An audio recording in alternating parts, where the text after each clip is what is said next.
असंगोऽहम अनंगोऽहम अलिंगोऽहम भंगुरः प्रशांतोऽहम अनंतोऽहम अतांतोऽहम चिरंतनः।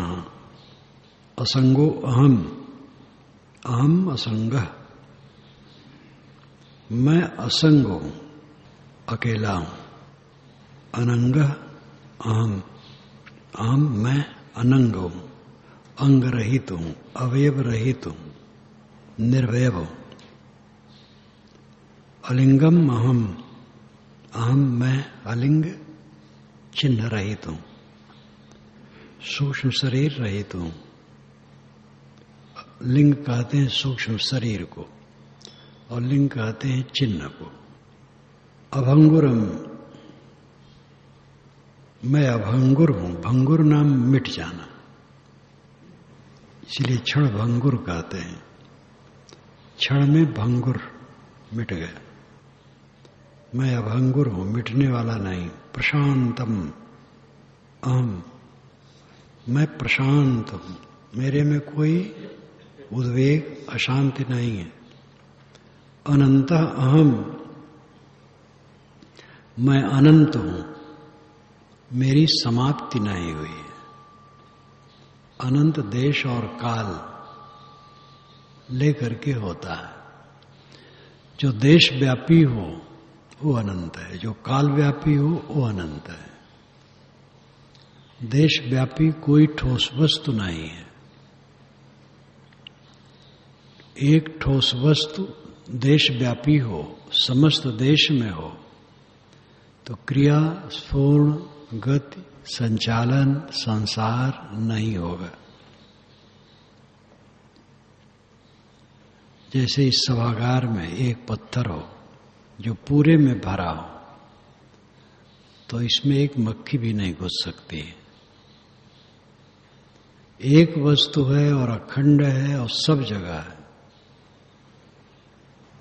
तो ये कहने वाला कौन होगा? इसलिए देशव्यापी कोई अखंड वस्तु नहीं है, किंतु काल व्यापी है, सभी काल में है। आत्मा सभी काल में, इसलिए अनंत है। अतांतम अहम, अतांत इच्छा रहित, मेरे में इच्छा नहीं है। ये तो इच्छा बना ली जाती है अज्ञान से। चिरंतना, मैं चिरंतन हूं। चिरंतन सदा रहने वाला, अनादि अनंत। स्वरूप के लक्षणों का वर्णन स्वामी जी करते हैं। स्वरूप के लक्षणों का वर्णन वो खूब करते हैं, क्योंकि देह बुद्धि है। मैं काला हूं, मैं गोरा हूं, मैं स्त्री हूं, मैं पुरुष हूं, मैं बूढ़ा हूं, मैं बालक हूं, मैं मोटा हूं, मैं पतला हूं, मैं गुणज्ञ हूं, अनगुणज्ञ हूं। तमाम बातों को लेकर के शरीर पर ही निरंतर दृष्टि है। इसको काटने के लिए आत्मा के पर्याय के चिंतन की आवश्यकता है। श्री विशाल साहब ने कहा है, कर प्रबलता आदत, इसमें यही आसक्ति हो, इसी में प्रबलता करो, इसी की आदत बनाओ और इसी की आसक्ति बनाओ। स्वरूप में आसक्ति हो, स्वरूप विचार में आदत बने, स्वरूप विचार की प्रबलता हो, तब ही जीव कुछ जान सकत है, गुरु यथार्थ होए। तो तभी जीव जान सकता है जब गुरु यथार्थ गुरु मिले, यथार्थ बोध दे। तो प्रबलता, आसक्ति, आदत स्वरूप विचार में बनाओ। इसलिए स्वामी जी स्वरूप स्मरण के लिए बहुत बढ़िया सामग्री देते हैं। असंग अयम, असंग अनंग अलिंग अभंगुर प्रशांत अनंत अतांत चिरंतना। इतने लक्षण बताते हैं। मैं अकेला हूं, अंग रहित हूं, अलिंग हूं, अक्षय हूं, पूर्ण शांत हूं, अनंत हूं, इच्छा रहित हूं, अनादि हूं। अकर्ता हम भोक्ता हम विकारो हम क्रिया शुद्ध बोध स्वरूपो हम केवलो हम सदाशिव। अकर्ता अहम, मैं अकर्ता हूं। जीव स्वरूप से कर्ता नहीं है, कर्ता देहोपाधि से है। स्वरूपता वो अकर्ता है। अभोक्ता और अभोक्ता है, उसमें कोई भोग नहीं है। अविकार, विकार विहीन है। अक्रि, क्रिया विहीन है। शुद्ध बोध स्वरूप अहम, मैं शुद्ध बोध स्वरूप हूं। बोध स्वरूप यानी ज्ञान स्वरूप। और सदा शिव, केवल, केवल अहम, मैं केवल हूं, अकेला हूं। और सदा शिव, सदैव शिव। शिव मंगलमय, कल्याणमय। अकर्ता, अभोक्ता, अविकार, अक्रि, शुद्ध बोध स्वरूप, केवल, सदा शिव हूं मैं।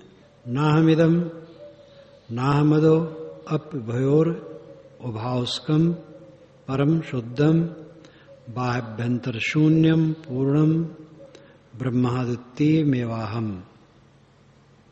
न हम इदम, न हम अदः, अप उभयो अभासकम, परम शुद्धम, बाह्याभ्यंतर शून्यम, पूर्णम, ब्रह्म अद्वितीयम एव अहम। न मैं अहम हूं, न मैं इदम हूं, न मैं इदम हूं, न मैं अदः हूं। न अहम इदम, न अहम अदः, न मैं यह हूं, न मैं वह हूं। इदम यह, अदः वह। इदम यह प्रत्यक्ष, इदम का अर्थ होता प्रत्यक्ष, अदः का अर्थ होता है परोक्ष। यह वह, इदम अदः, इदम यह, अदम वह। यह प्रत्यक्ष, वह परोक्ष, ये दोनों में नहीं। जो सामने इंद्रियों से प्रतीतमान है इदम है, और जो मन की अवधारणा है अदः है। अदः परोक्ष है, इदम प्रत्यक्ष है। प्रत्यक्ष परोक्ष ये मैं दोनों में नहीं हूं। अपि अभयो उभयो अवभासकम, मैं दोनों का अवभासक हूं। दोनों का अवभासक हूं। अवभासक नाम जानने वाला, प्रकाश करने वाला। परम शुद्धम, परम शुद्ध हूं, क्योंकि मेरे में कुछ मिश्रित नहीं है। बाह्याभ्यंतर शून्यम, बाहरी और भीतर शून्य हो। बाहर भीतर सापेक्ष कथन होता है। शरीर में रहने से कहा जाता है अंतरात्मा, और शरीर को छोड़ करके ना अंतरात्मा ना बहिरात्मा, आत्मा केवल। तो अंतर बाहर ये सापेक्ष कथन है। निरपेक्ष में अंतर बाहर दोनों संभव नहीं है। बाह्य आभ्यंतर शून्यम, बाहरी और आभ्यंतर से शून्य हूं, न बाहर न भीतर, मैं स्वयं हूं। पूर्णम ब्रह्म अद्वितीयम एव अहम, मैं तो अद्वितीय पूर्ण ब्रह्म ही हूं। एव ही, मैं तो अद्वितीय पूर्ण ब्रह्म ही हूं। इसलिए इदम अदः, ये दोनों का मैं ज्ञाता हूं। ना अपने को इदम में जोड़ना है, ना अदह में जोड़ना है। न इसमें जोड़ना है, न उसमें जोड़ना है। सब जुड़ाव को तोड़ देना है। परम शुद्ध, बाह्याभ्यंतर शून्य, पूर्ण ब्रह्म अद्वितीयम एवोहम। निरुपम अनादि तत्तम तमः मिद मद इति कल्पना दूरम, नित्यानंदैकरसम सत्यम ब्रह्मादित्य मेवाहम। निरुपम अनादि तत्तम तम अहम इदम अदः इति कल्पना दूरम। तो मह मिद मद, ये समस्त पद है। तुम हमिद मद, पदच्छेद हुआ तम अहम इदम अदः। तुम तू, अहम यह, तुम तू, अहम मैं, इदम यह, अधः वह। तू, मैं, यह, वह। तब अहम इदम अधः, तू, मैं, यह, वह। इति कल्पना दूरम, इस कल्पना से दूर।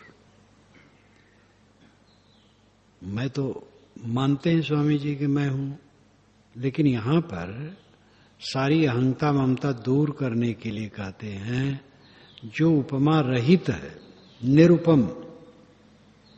आत्मा में किसी की उपमा नहीं लग सकती। अनादि तत्वम, अनादि तत्व है, नित्य तत्व है।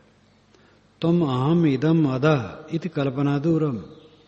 तू, मैं, यह, वह, इस कल्पना से दूर। कल्पना की कोई आवश्यकता नहीं। अकेले में तू कहने की जरूरत नहीं, मैं कहने की जरूरत नहीं, यह कहने की जरूरत नहीं, अधः कहने की जरूरत नहीं।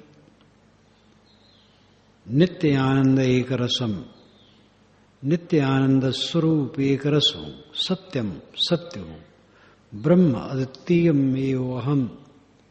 मैं तो अद्वितीय ब्रह्म ही हूं। तो और ये सब कहने की क्या आवश्यकता, मानने की क्या आवश्यकता है। पुण्यानि पापानि निरंद्रियस्य निश्चेतसो निर्विकृते निराकृते कुतो ममाखंड सुखानुभूतेर्ब्रूते ह्यनन्वा गत मित्यपि श्रुति ही पुण्यानि पापानि निरेन्द्रियस्य।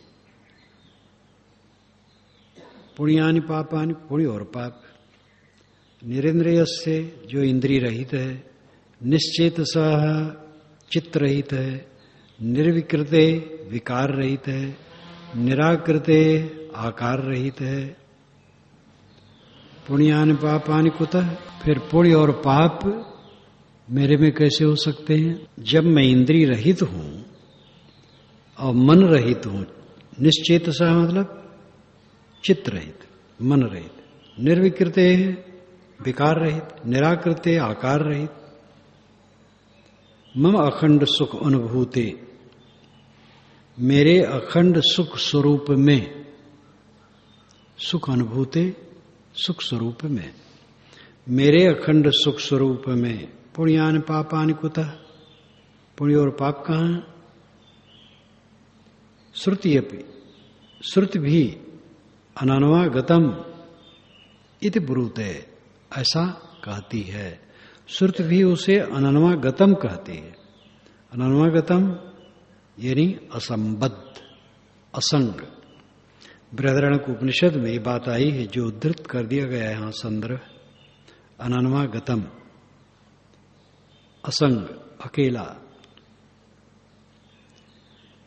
जिसमें इंद्रिय नहीं, मन नहीं, विकार नहीं, आकार नहीं, स्थूल। ऐसे अखंड मेरे शुद्ध स्वरूप में पाप और पुण्य कहां है। सबको निरस्त करो। मनुष्य भूल दशा में जो सही और गलत कर लिया है उसको लेकर के वो आंदोलित होता रहता है। स्वरूप ज्ञान की अग्नि में उसको भस्म करो। जो बीत गया उसको सोचो मत, अच्छा किया बुरा किया वो गया, अब बुरा बिल्कुल न करो। अब अच्छा जो सहज हो करो, लेकिन उसमें अनासक्त भाव से रहो। अच्छे में भी आसक्ति न बनाओ, अच्छे में मोह न करो, अच्छे का फल कुछ न चाहो। सेवा करो तो यह न चाहो दूसरा मेरे लिए भी कर दे।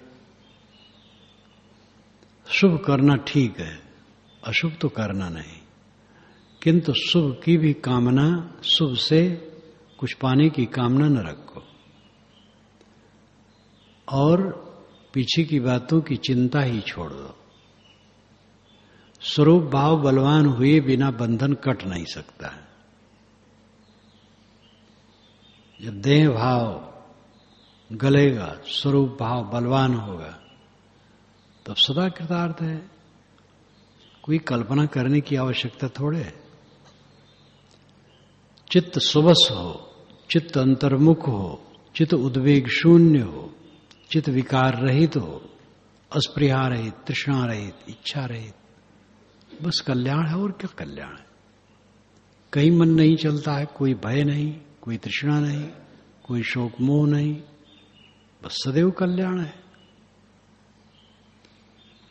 छाया स्पृष्टमुष्णम वा शीतम वा शुष्ट दुष्ट व न स्पृशतेव यत् किंचित पुरुषम तद विलक्षणम न साक्षिणम साक्ष धर्मा संस्पृशन्ति विलक्षणम अविकार मुदासीनम गृहधर्मा प्रदीपवत्। छाया अस्पृश्यमुष्णम व शीतम व शुष्ट दुष्ट व, मनुष्य की छाया, मनुष्य चलता है सड़क पर रास्ते में, तो उसकी छाया कहीं आग जल रही है तो उसमें पड़ गई, और कहीं पानी भरा है उसमें भी छाया पड़ गई, और कहीं शुष्ट अच्छा फूल पर पड़ गई, और कहीं दुष्ट गोबर गंदगी पड़ी उसमें भी पड़ गई। न स्पृशतेव इत किंचित पुरुषम तद विलक्षणम, तद विलक्षणम उन गंदगियों और सुगंधियों, गर्मी और ठंडी से विलक्षण और छाया से भी विलक्षण मनुष्य का शरीर है। तो मनुष्य न तो उस गंदगी में पड़ता है, न उस सुगंधी में पड़ता है, न वो आग में पड़ता है, न पानी में पड़ता है, वो तो सड़क पर जा रहा है, उसकी छाया सब जगह पड़ रही है बस। तो उससे उस पुरुष को, उस मनुष्य को क्या नुकसान हो गया? न साक्षिणम साक्ष धर्मा समस्पृशंत विलक्षणम अविकार मुदासीनम गृह धर्मा प्रदीपवत्। आत्मा विलक्षणम, सबसे विलक्षण है, इसलिए न साक्षिणम साक्ष धर्मा समस्पृशंत। जो साक्षिणम है, साक्षी है, वो विलक्षण है, प्रकृति की समस्त गतियों से विलक्षण है। साक्ष धर्मा, साक्ष के धर्म, साक्ष नाम जड़, साक्षी नाम चेतन, साक्षिणम चेतन, साक्ष जड़, उसका धर्म स्वभाव, जड़ पदार्थों का स्वभाव साक्षी को न समस्पृशंत, उसको नहीं छू सकते, क्योंकि तो विलक्षण है। आप जड़ प्रकृति से विलक्षण हैं, जड़ प्रकृति में अपने को जोड़ करके क्यों चिपक रहे हो? छोड़ो मोह, छोड़ो आसक्ति, छोड़ो राग। अविकार मुदासीनम गृह धर्मा प्रदीपवत्। आप अविकार और उदासीन हैं। कैसे हैं? गिर धर्मा प्रदीपवत्। प्रदीप दीपक जल रहा है, और गृह धर्म, गृह के स्वभाव अपना हो रहा है। दीपक जल रहा है, किसी की लाश पड़ी है, रोना पीटना हो रहा हो, दीपक जल रहा है। दीपक जल रहा है, बच्चा पैदा हुआ है, पहली बार हुआ है एक युवक को बच्चा, और वो भी लड़का। लड़का होने में बहुत बधावा बचता है, लड़की होने में नहीं। तो बज रहा है, सोहर हो रहा है, दीपक को कुछ मतलब नहीं।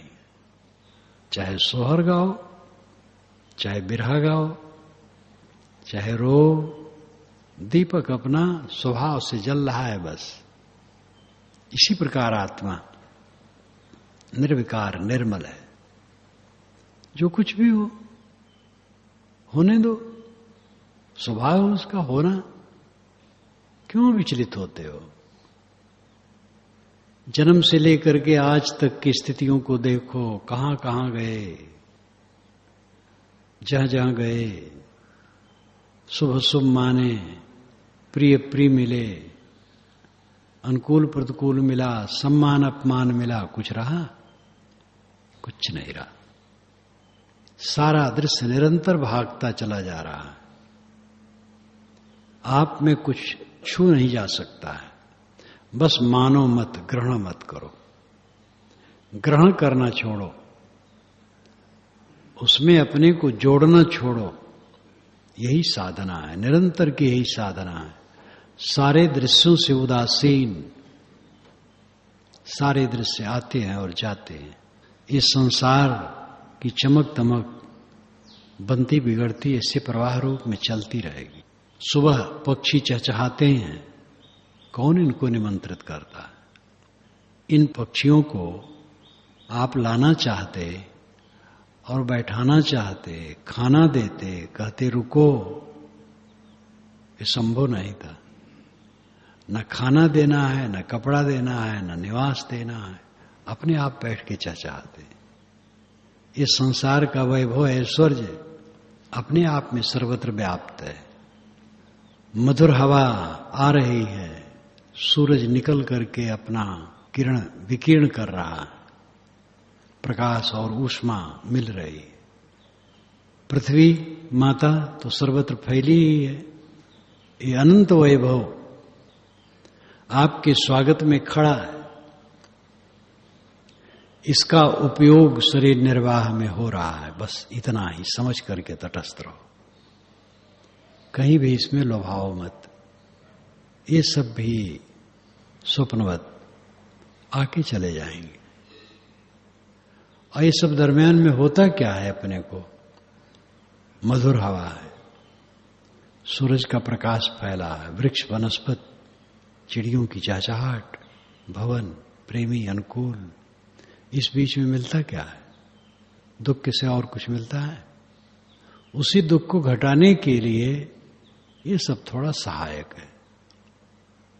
दुख है, वो दुख को घटाने के सब प्रयोग है। जन्म से लेके आज तक क्लेश के अलावा क्या मिला? अब आगे और क्या मिलेगा? अब तो और खियानत है, दिन दिन इसको घिसना है। न साक्षिणम साक्षधर्मा सम्मस्पृशंत विलक्षणम। साक्षी विलक्षण है साक्ष्य से। साक्ष्य धर्म उसको छू नहीं सकते, जड़ साक्ष्य है। उसका धर्म, उसका स्वभाव, उसका परिवर्तन, गुण, ये सब साक्षी को छू नहीं सकते। बस मानना छोड़े रहो। मानोगे तो अनुपस्थित वस्तु भी चित्त को प्रभावित करेगी।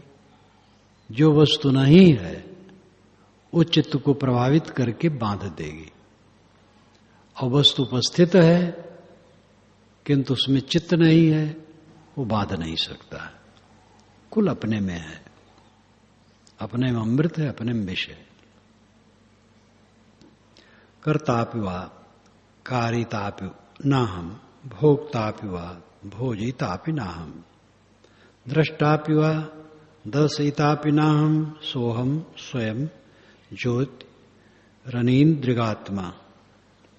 कर्तापि वा कारितापि नाहम। कर्ता वा अथवा कारिता अपि नाहम। न मैं करता हूं न कराने वाला हूं। मैं स्वयं करता नहीं हूं और किसी से कुछ कराता नहीं हूं। ना हम भोगतापि वा भोजितापि नाहम। न मैं भोगता हूं न मैं भोगवाता हूं। दृष्टापि वा दर्शितापि नाहम। न मैं दृष्टा हूं और न मैं दिखाता हूं। सो हम स्वयं ज्योति। मैं तो स्वयं ज्योति स्वरूप हूं। अदृग आत्मा, ईदृक् आत्मा। मैं तो सबसे विलक्षण, इंद्रियों से अतीत आत्मा हूं। कर्ता व कारयिता अपि, अपि नाम भी। मैं करता भी नहीं हूं और कराने वाला भी नहीं हूं। स्वभाव से शुद्ध स्वरूप का वर्णन यहां है। देहोपाधि से तो करता और कराता दोनों हो। हर आदमी कुछ काम करता है और दूसरे से भी करवाता है। शुद्ध स्वरूप आत्मा न करता है न किसी से करवाता है। न हम भोक्ता अपि वा भोजयिता अपि। न मैं भोगता हूं न मैं भोगवाता हूं। न हम दृष्टा भी व दर्शिता भी, ना मैं दृष्टा हूं और न दिखाने वाला हूं। सह अहम स्वयं ज्योति अनईदृक् आत्मा, मैं स्वयं ज्योति हूं, अंतर्ज्योत, ज्ञान स्वरूप, अनईदृक् आत्मा, स्वतः ज्ञान स्वरूप, इंद्रियतीत आत्मा। अनईदृक् अद्वितीय को कहते हैं, मैं अद्वितीय हूं। चलित्योपाधौ प्रतिबिंब लौल्य मोपाधिकम मूढ़धियो नयन्ति। चलित्योपाधौ प्रतिबिंब लौल्य मोपाधिकम मूढ़धियो नियन्ति। सुबिंब भूतम रवित विनिष्क्रियम कर्तास्मि भोक्तास्मि हतोस्मि हेति। चलति उपाधौ प्रतिबिंब लौल्यम, तालाब का पानी है, वो चल रहा है, हिल रहा है, हवा के कारण वो हिल रहा है। प्रतिबिंब लौल्यम, प्रतिबिंब जो सूरज का उसमें पड़ता है वो भी लौल्यम हिल रहा है। औपाधिकम मूढ़धिय नियंति स्वबिंब भूतम रवि। मूढ़धिय मूर्ख बुद्धि का मनुष्य, औपाधिकम उस औपाधिक स्थित को, जो जल उपाधि है, सूरज के प्रतिबिंब पड़ने में पानी हिलता है तो प्रतिबिंब भी हिलता है। जो मूढ़धिया है, मूर्ख बुद्धि है, स्वबिंब भूतम रवि, रवि के स्वबिंब भूत में नयंती, उसको ले जाता है। नयंत नाम ले जाना, यानी मान लेना। वो मान लेता है कि सूरज हिलता है। स्वबिंब भूतम रवि, रवि के स्वबिंब भूत में, स्व नाम अपना, बिंब नाम गोला, भूत नाम तादात्म। तो जो सूरज का बिंब है उसमें वो कल्पना कर लेता मूर्ख आदमी कि सूरज हिल रहा है। पानी में सूरज का प्रतिबिंब पड़ा है, पानी के हिलने से प्रतिबिंब हिलता है। मूर्ख आदमी मान लेता सूरज हिल रहा है। वत इसी प्रकार विनिष्क्रियम कर्ता अस्मि भोक्ता अस्मि हतः अस्मि हा इति। जो विनिष्क्रियम है, अचल आत्मा है, वह मन बुद्धि इंद्रिय इत्यादि के उपाधि में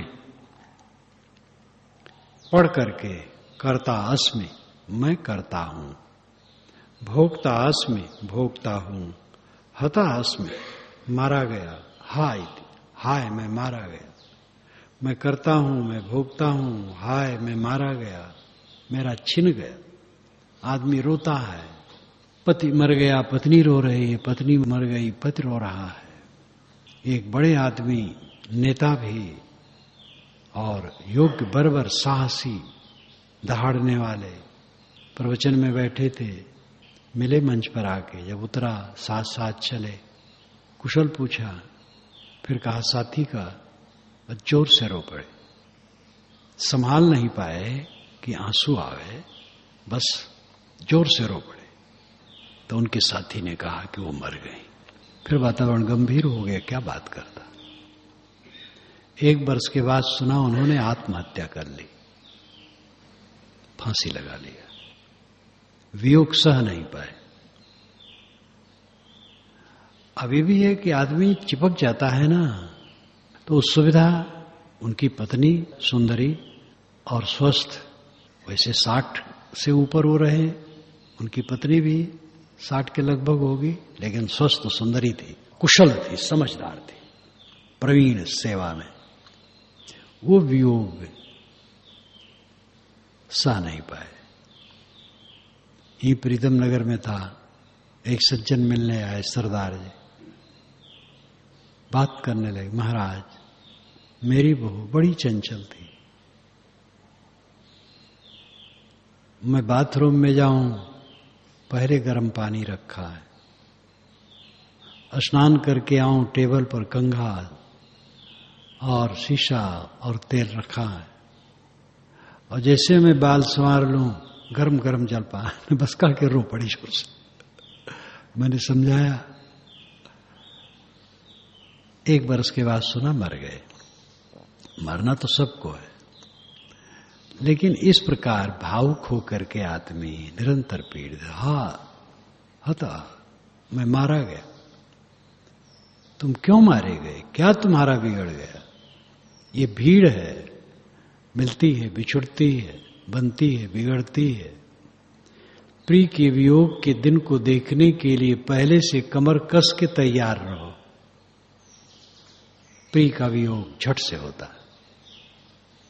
राम रूप कैसा क्षण में चला गया। इतना योग्य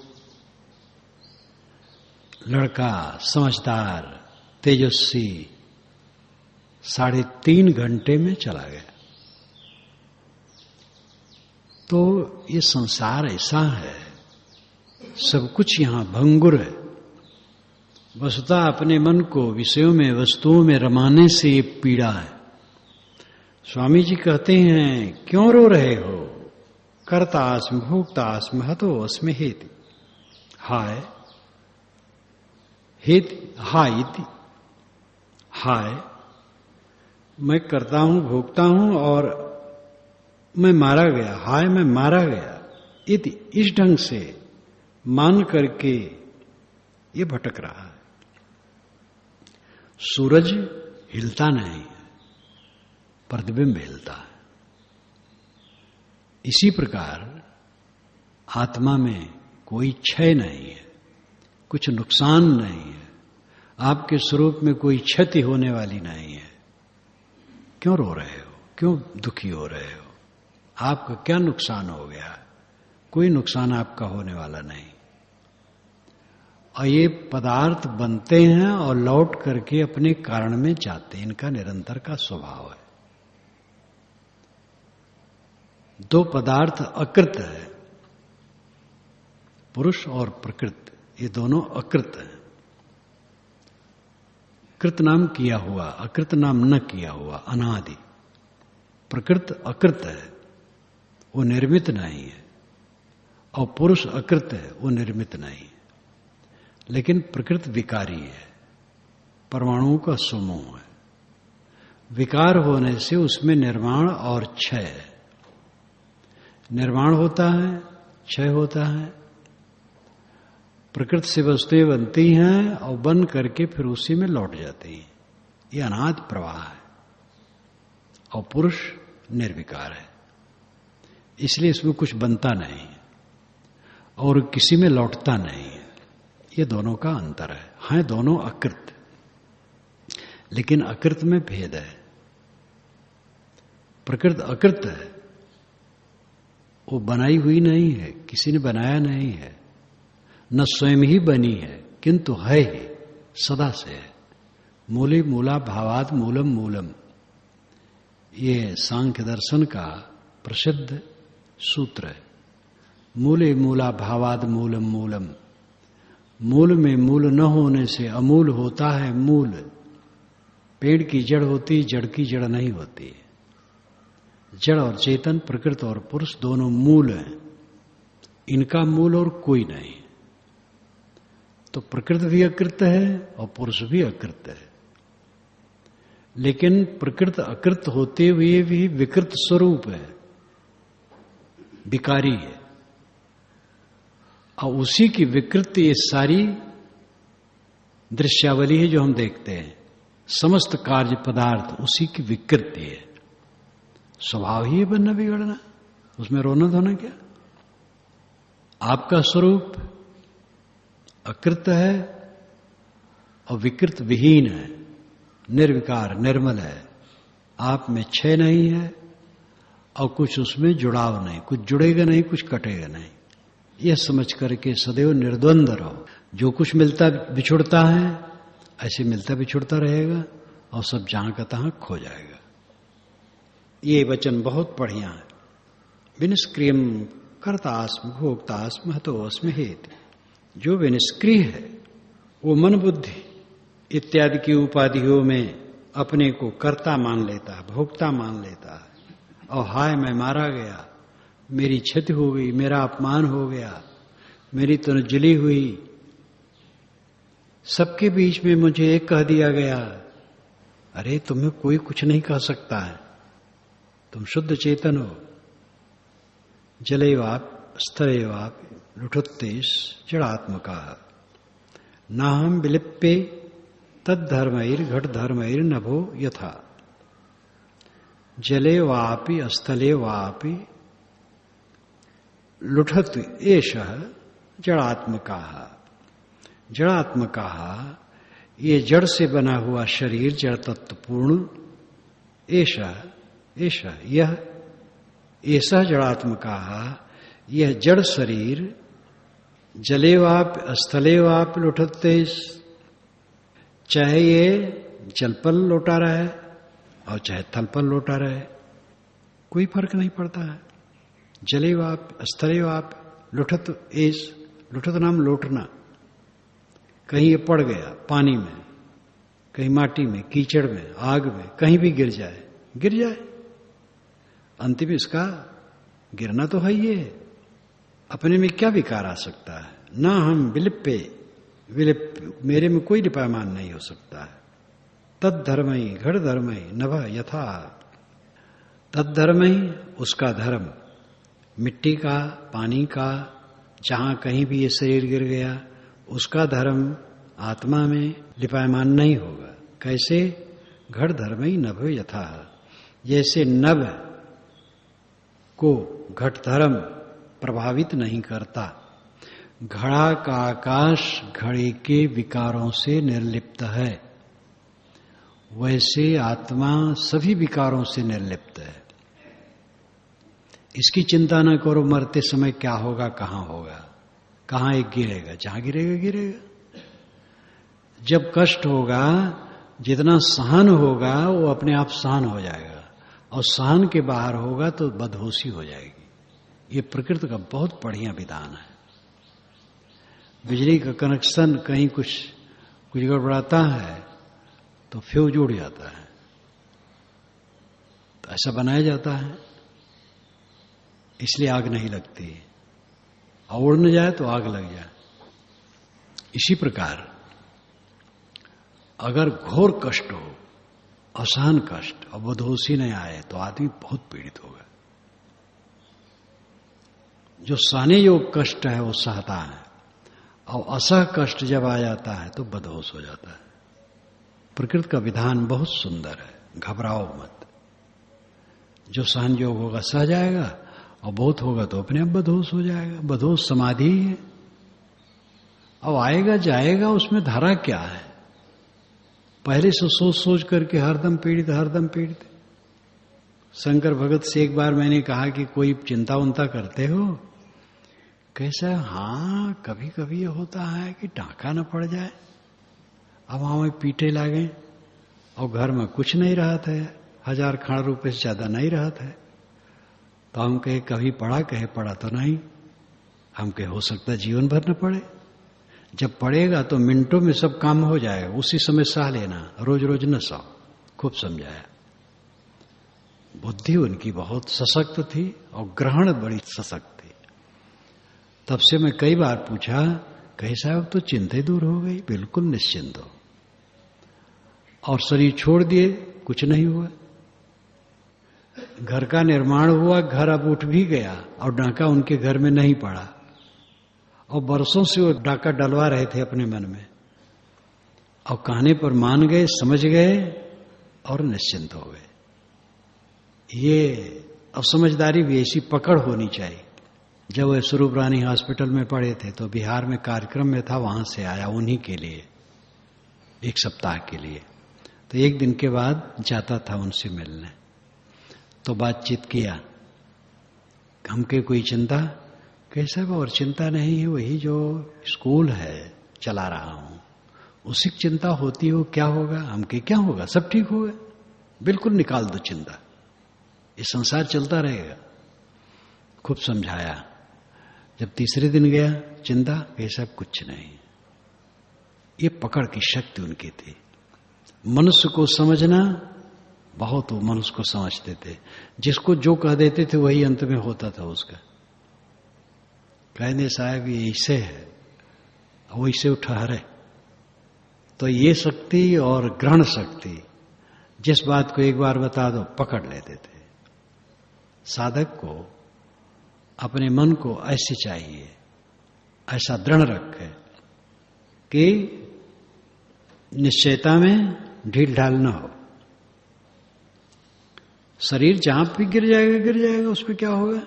संत विकारा प्रकृते दशधा शतधा सहस्रधा किम में असंग चित्तेस्तैर्न घन कुचदम्बरम स्पृशति। संत है विकारा, विकार, बहुत विकार, विकारा बहुवचन में।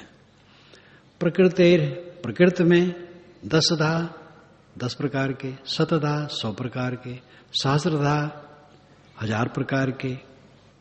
भले ही प्रकृति में दसों, सैकड़ों, हजारों विकार हो, किम में असंग चित्त तय न घन कुचित अंबरम अस्पृशत।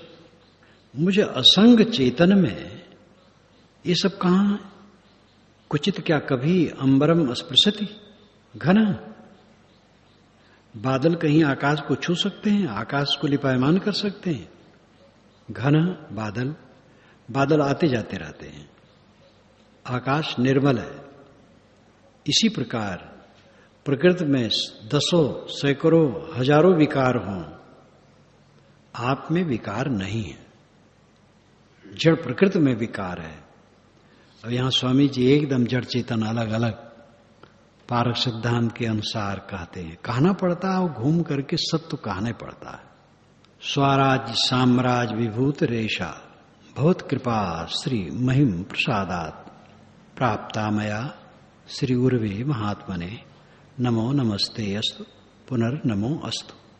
स्वराज साम्राज विभूत रेशा, स्वराज साम्राज विभूति ऐशा भवत कृपा श्री महिम प्रसादात प्राप्ता मया श्री गुरुवे महात्मने नमः नमः अस्तु पुनः नमः अस्तु। भवत कृपा, आपकी कृपा से। गुरुवे, हे गुरुदेव, भवत कृपा, आपकी कृपा से। श्री महिम, ज्ञान की महिमा से। प्रसादात, निर्मलता से। प्राप्ता, प्राप्त हुआ। क्या? स्वराज साम्राज्य विभूत ऐशा, यह विभूति, यह ऐश्वर्य स्वराज्य और साम्राज्य की विभूति है, यह प्राप्त हुई है। स्वराज्य स्वामी जी कहते, स्वराज नहीं कहते, स्वराज्य।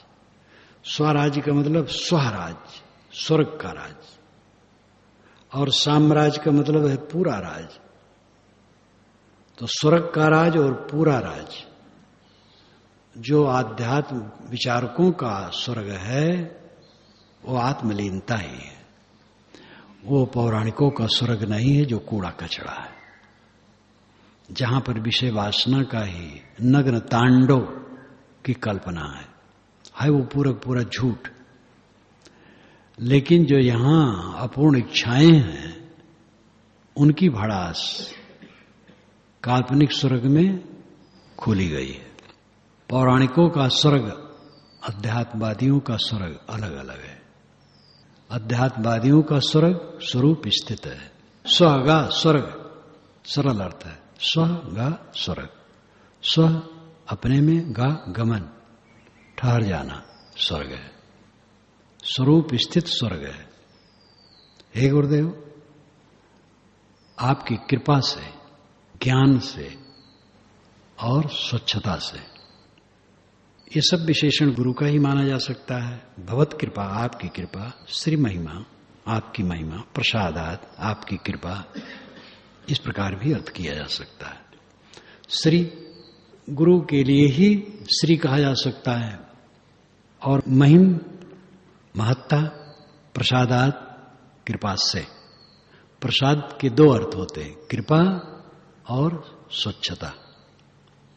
भगवत कृपा, आपकी कृपा, श्री महिम, ज्ञान की महिमा, प्रसादात जीवन की स्वच्छता से स्वराज साम्राज्य विभूत ऐसा यह स्वराज्य और साम्राज्य की विभूति मिली। चिंता गई, दुख गया, सपना से जग गया, हानि है ही नहीं। सपना देखता था, हानि थी, लाभ था, नींद खुली, झूठ ठहरा, हंसी आ गई, मोह भंग हो गया, अब चिंता ही मिट गई। हानि कहीं है ही नहीं है, न हानि है, न अपमान है, न दुख है, न पीड़ा है, न संताप है। परमानंद, सदा परमानंद, सदा परमानंद। ये किसकी विभूति है? गुरु न बताते, न समझाते। देह बुद्धि जहां जन्म हुआ, सबकी बुद्धि देह बुद्धि, वही सिखाने वाले, उसी भोग में लगाने वाले, उसी छल छल में लगाने वाले। ये तो गुरु ऐसे हैं जो उससे अलग हैं, समझते हैं, और वे संसार में घूमते हैं और वो सत्पात्रों को बताते हैं। कल भाष्य में आया करते समय कि वह निष्काम हो जाता है, निर्माण हो जाता है और वो शाश्वत हो जाता है और वो बच्चे की तरह सरल हो जाता है और सहज हो जाता है। जब उसकी सहजता विखंडित होती है तो वो कामलायक आदमी होता है। तो सहजता समाधि विखंडित होती है, तब वो दुनिया को उपदेश करता है, तो कामलायक होता है, संसार के कामलायक होता है। साधना में साधक परिपक्व होता है, तब वो दूसरे को उपदेश करता है। फिर आगे उन्होंने कहा कि इसमें काट छांट संभव नहीं है। काट छांट अपना कच्चा गुरु बन के घूम रहे हैं, काट छांट कर रहे हैं। शैली क्या है? महावीर स्वामी 12 बरस तक नंगे मौन रहे, तब बोले। बुद्ध बहुत दिनों तक साधना में रहे, बोलना ही नहीं चाहते थे, लेकिन फिर बोले। वैसे तो महिमा में आता, इंद्र आए, ब्रह्मा आए, वो कहे कि अब बोलोगे नहीं तो कैसे बनेगा, तो बड़ाई कर ही देते हैं, लेकिन वो स्वयं विवेक से बोले। खास बात है वो सोचे कि आखिर कोई तो होगा। एक बात तो सोचे कि दुनिया अंधकार है, कौन सुनता है इसको, उसे मस्त रहो, छुट्टी। फिर सोचे कि आखिर जैसे मैं जगा, ऐसे जगने वाले हो सकते हैं, तो बोलना शुरू किए। कबीर साहब के विषय में ये नहीं बंधन है कि कब से बोले, इसीलिए उनको कहते हैं वे सुपर ह्यूमन थे। वो वैज्ञानिक जो भोपाल में मुझे मिला था, कहे कबीर सुपर ह्यूमन है, और दूसरे लोग कहते स्वयं सिद्ध, अनादि सिद्ध, और शुरू से ही वो सिद्ध थे। लेकिन साधना तो उन्होंने भी की होगी। तो अपने को साध करके, संभाल करके तब गुरु बनना चाहिए। गुरु बनना बहुत खतरा है। गुरु बन करके बहुत गुरुओं को मैं देखता हूं दुखी रहते हैं, हरदम चेलों की निंदा में लगे रहते हैं, और चेलों के सामने ही कह देते हैं कि साहब ये बड़ा मनमुखी है। अब कितना खराब कहना है। तो अपने को पूरा संभाले और ये समझ ले, अगर हम शिष्य बनाते हैं और साथ में रहने वाले शिष्य बनाते हैं, तब पहले सहनशील हो जाओ, तब बनाओ, तो नहीं ना बनाओ, नहीं तो दुर्दशा होगी। क्योंकि साथ में रहने वाले शिष्य बनाना और फिर सहने की तैयारी न होना, तो फिर दुख है, बंधन है। इसलिए सहनशील वैसी स्थिति आनी चाहिए। तो उस पर मैंने विस्तार से लिखा कि विखंडित होता है तो इसका मतलब नहीं कि उनकी साधना विखंडित हो गई। बीजक का दोनों साखियों प्रमाण दिया। जय मारक गए पंडिता ते गई बहिर, ऊंची घाटी राम की ते चढ़ रहे कबीर। अय कबीर ते उतर रहो, तेरे संबल पर हो अंसात। संबल घटे न भक्त के जीव बिराने हाथ। तो ज्ञानी पुरुष उपदेश करते हैं और लोगों का कल्याण होता है। शिष्य कहता है, हे गुरुदेव आपकी कृपा से ये सब हुआ। महास्वप्ने मायाकृत जन जरा मृत्यु गहने भ्रमंतम कृष्यंतम बहुलतर तापई अनुदिनम अहंकार व्याघ्र व्यथितम इमं अत्यंत कृपया प्रबोध्य प्रस्वापात परम अवितवान माम असि गुरु। मायाकृत जन जरा मृत्यु गहने, मायाकृत जो माया से बना, माया नाम मोह, हमारे मोह से बना हुआ जन जरा मृत्यु, जन्म बुढ़ापा और मृत्यु, गहने महास्वप्ने। अब महास्वप्ने को लो, गहने घनघोर महास्वप्न में, गहने के बाद शुरू वाला महास्वप्न लो। मायाकृत जनजरा मृत्यु गहने महास्वप्ने भ्रमंतम कृशत्तम बहुलतर तापई अनुदिनम। हमारे मुंह से निर्मित जड़ शक्ति, उसका परिणाम जन्म बुढ़ापा मृत्यु के घनघोर माया स्वप्न में भ्रमंतम भटकते कृशत्तम पीड़ा पाते बहुलतर तापई बहुत संताप अनुदिनम रोज रोज सहते और जलते अहंकार व्याघ्र व्यथितम, अहंकार व्याघ्र से अहंकार रूपी सिंह से नोचे जाते। इमम माम, माम अस गुरु अंतिम में है, उस माम को इमम माम से जोड़ लो। इमम माम, इस मेरे को गुरु, हे गुरुदेव अत्यंत कृपया, अत्यंत कृपा करके प्रस्वापात प्रबोध्य, प्रस्वापात गहरी नींद, गहरी नींद में मैं पड़ा था, आपने प्रबोध दिया, जगाया, और परम अवितवान माम असि, परम अवितवान बहुत बड़ी रक्षा की, माम अस मेरा, असि है मेरी, आपने बहुत बड़ी रक्षा की। मैं मोह के कारण जन्म बुढ़ापा मृत्यु के घनघोर स्वप्न में पड़ा, भटकता, क्लेश भोगता, अनेक ताप में रात दिन जलता, अहंकार व्याघ्र से चीधी चीधी उड़ाया जाता था। आपने कृपा की, इस गहरी नींद से मुझे जगा दिया, और परम अवितवान मामा से गुरु, हे गुरु आपने मेरी बहुत बड़ी रक्षा की। यह उपकार का बदला चुकाया नहीं जा सकता है। श्री काशी साहब ने लिखा है कि अपने शरीर के चाम को निकालकर जूती बनाकर गुरु के चरणों में पहनाई जाए तो भी बदला नहीं चुकाया जा सकता है। अनादिकाल से भटकते पीड़ित होते हुए दुखी रहे। लाओ त्से ने वही लिखा है जहां ये संदर्भ है कि जो अपने गुरु को नहीं समझता है और अपने लक्ष्य को नहीं समझता है, वो चाहे जितना ज्ञानी हो महाभूल में है। तो अपने लक्ष्य को जो नहीं समझता है वही अपने गुरु को नहीं समझता है।